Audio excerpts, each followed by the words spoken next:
Hi, everyone, and welcome to Making It on Mondays. Making It on Mondays is brought to you by the Acupuncture Pregnancy Clinic, which is an integrative traditional Chinese medicine clinic and an acupuncture clinic dedicated to reproductive health, to IVF support, and to pregnancy care. And today we're going to talk about our top tips for a fertile mindset for 2023. Now, these weekly sessions are designed to help and support those on their fertility journey and are all about empowering women and men who are trying to conceive through providing weekly workshops with relevant and research-based resources. Now, in these sessions, we cover topics such as TCM fertility, nutrition, the latest research, and mindset. And we also cover tips from the experts, both inside and outside of our clinic. Today, I am your host. And for those of you who don't know me, my name is Louise Jeffrey. I'm a traditional Chinese medicine practitioner. I'm an acupuncturist and I'm a coach. And I've been in practice helping couples trying to conceive since 2010. So today we're going to talk about our top tips for a fertile mindset for 2023. But before we start, let's just take a quick look at mindset and fertility. And the question here is really, can my mindset affect my fertility? Because before we start talking about our top tips, we really need to understand the link between mindset and fertility. Now, the simple answer to the question, can my mindset affect my fertility, is yes. And how do we know this? Well, we know this because our mind has the ability to affect our body. And I'll highlight this for you through two specific examples. Example number one, excuse me, we know that stress affects our health, and we know that stress affects our physical body. And we know that when our cortisol and adrenaline levels, our stress hormone levels, stay elevated for long periods of time, we know that our body's systems and organs start functioning suboptimally. For example, research tells us that stress significantly reduces the probability of conception for each day during the fertile window. And we know that women with the highest levels of stress markers are twice as likely as those with the lowest levels to experience infertility. Now, basically what this means is that stress increases the activity of the HPA axis in our bodies. And what it does is that decreases our reproductive functions. Now, I don't have time today to go into too much more around stress and fertility because we've already covered that in another session. But we know for sure that stress plays a major part in our reproductive health. And we know that we have the ability as human beings to impact our stress levels by harnessing the power of our mind so that our mindset can absolutely positively impact our fertility. Now, the second way that we know that our mindset affects our fertility is when we look at how the unconscious mind works.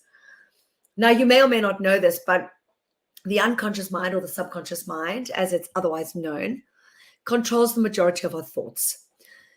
So much so that out of the 60,000+ thoughts that human beings have per day, 95% of them are the same each day. And I'm going to say that again. Out of the 60,000 thoughts we have per day, 95% of those thoughts are the same as what we thought yesterday. That's amazing, isn't it? Right? Now, around 90% of those repetitive thoughts are under the control of our unconscious mind. So they're not conscious thoughts. And what this means is that our unconscious mind carries a lot of power in determining what we think. Does that make sense? Now, these unconscious thoughts and the memories we have are in fact stored in the body at a cellular level. In other words, our most predominant thoughts and the memories of our past experiences are actually stored not in the brain, but in the body's cells. So it would then make sense, right, that our thoughts can influence our body. Yeah. All right. So those are just two ways that we know that our mindset can impact our health and therefore impact our fertility. Now, what's interesting is that although mainstream contemporary science and healthcare practices tend to treat the mind and the body as separate entities, there's actually increasing research and evidence-based practice to support the notion of a bi-directional relationship between the body and the mind. And this is what we know as holistic healthcare, when we start to view healthcare from the viewpoint of the body and the mind being interconnected. And what we can take from this and what I've just shared is that we are likely to benefit from acknowledging these interactions that I've just talked about and really adopting a more holistic approach to our health and to our well-being. One where we consider our thoughts and our mindset as a major part of our health alongside our physical body. Okay, so I hope that makes sense and gives you a little bit of background. So let's get into our top tips for a fertile mindset in 2023. Tip number 1, we must have an absolute belief in a positive outcome. Now, I know it's almost impossible when you're trying to conceive, and if you've been struggling for a while, to have a consistently positive mindset. And it's really, really hard to find that balance between what may be the reality of not conceiving versus remaining positive that we will eventually get there. And what is interesting, though, is that us thinking that this one may not work, to try and protect ourselves from being let down, because I hear that from a lot of people. I'm almost too scared to hope or too scared to really believe because I almost want to protect myself from what's not going to happen. That thought pattern is actually not helpful at all. We know from neuroscience that truly believing that we are able to have something actually makes the body and the mind far more open to achieving that goal. In fact, if we focus very much on what it is that we want and we visualize ourselves pregnant and with a baby, the unconscious mind will actively seek out ways to make that true for us, because that's what the unconscious mind's main job is, to make sense of the world and to make true for us what we actually believe. That's very often why we will see things through our own filter, which might be very different to the person next door to us. So going into every cycle believing that this one will work will go a long way in supporting the body to conceive. All right, on to tip number 2 of our top tips for a fertile mindset for 2023. Now, as I said, I know that it's really, really tough when we're trying to conceive to remain positive. But one of the things that's obviously going to come up a lot when we are not able to fall pregnant is that there's going to be a lot of strong emotions. But what I'm going to suggest in tip number 2 is that we need to allow time in our day or in our week or in our month.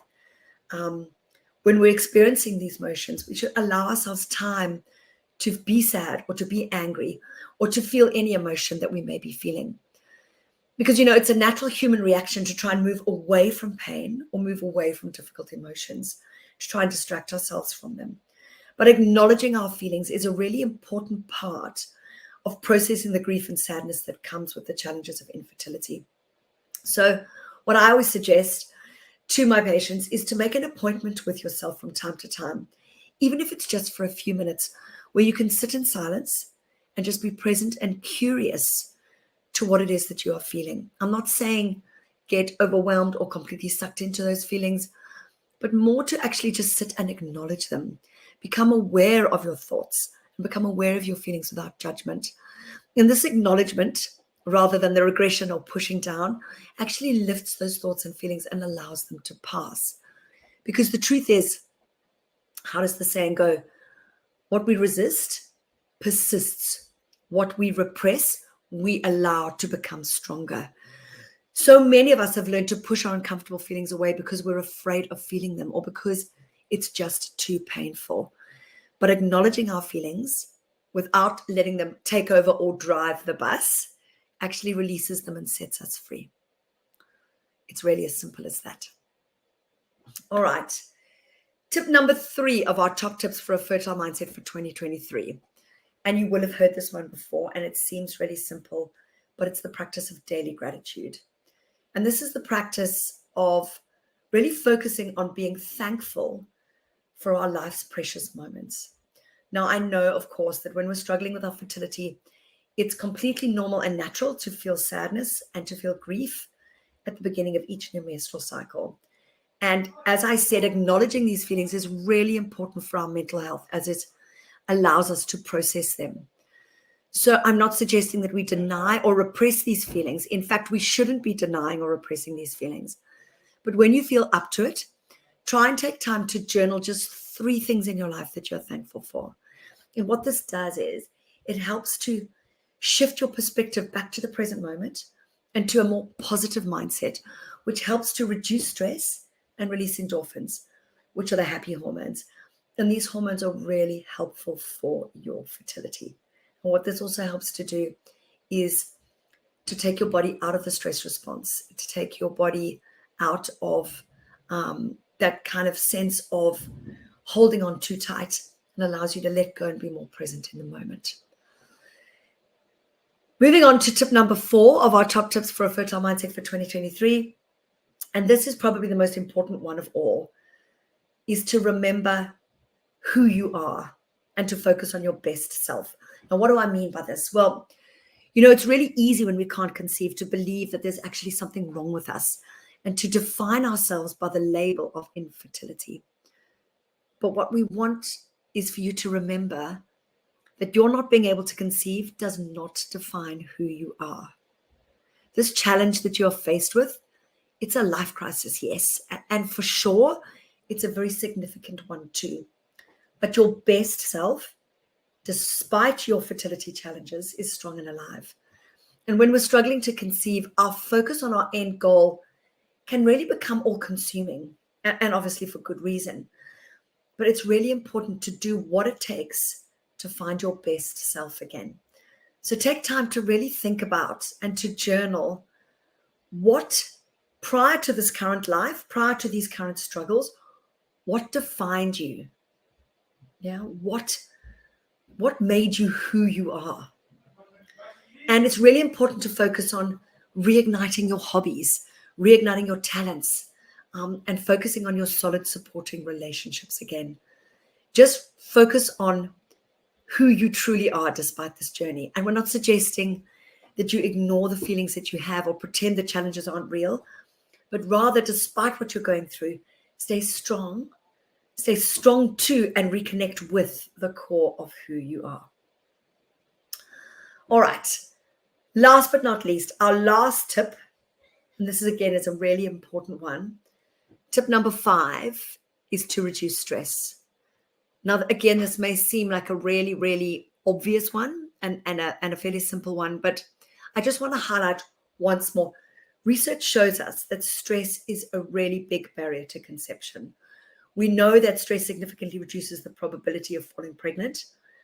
Every single day through the fertile window, when we're stressed, we're reducing the probability of conceiving. And we also know that women with the highest levels of stress markers are twice as likely as those with the lowest levels to experience infertility. So whatever we can do to reduce stress should be our number 1 priority. Now, how do we go about doing this? Well, everybody has their own ways to reduce stress. You probably have a really good idea of what it is that helps you to reduce the feeling of stress in your body. There are a few simple and easy ways that I can describe today. I'll just give you a few. The practice of meditation or the practice of mindfulness on a daily basis. Breath work, practicing breath work is amazing for calming the central nervous system. Yoga practice is fantastic. Regular acupuncture helps to reduce the levels of cortisol and adrenaline and to calm the central nervous system. So whatever works for you, if it's exercise, if it's going out walking, if it's connecting with friends, if it's taking time to be out with your partner, whatever it is that helps you to reduce stress, it's really, really important because it's going to be incredibly helpful for your fertility. Well, that's it for now. I hope that those tips were helpful for you. I hope they were insightful for you. I am going to put it out there that 2023 is going to be an absolutely amazing year for you. It's going to be the year that you get what you want, and that your hopes and dreams come through in 2023. Now, for more detailed and resourceful info, please visit our Facebook page or our Instagram. And if you would like to receive regular information from us, please sign up to our mailing list at acupuncturepregnancy.com.au. I'm signing off now. I will see you soon. Have a beautiful rest of your day.